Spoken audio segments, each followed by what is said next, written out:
Tout d'abord, voyons ce qu'est la masse. La masse représente la quantité de matière présente dans un objet. Elle se mesure en kilogrammes. Si l'on observe attentivement cet objet, on voit un certain nombre de matières qui le composent. Et bien que l'on soit sur la Terre ou sur la Lune, l'objet est composé de la même matière, donc sa masse ne varie pas. Il s'agit d'une masse de 0,5 kg. Elle est donc invariable d'un astre à l'autre. Le poids.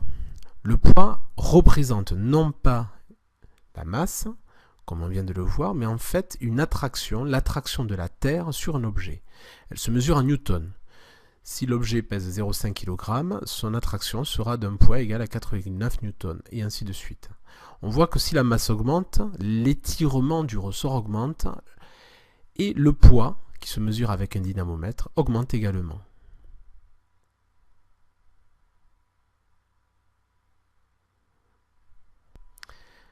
Expérimentalement, on peut donc montrer que la masse et le poids sont tous les deux proportionnels, et le coefficient de proportionnalité qui les relie est égal à 9,81. Autrement dit, le poids est égal à 9,81 fois la masse.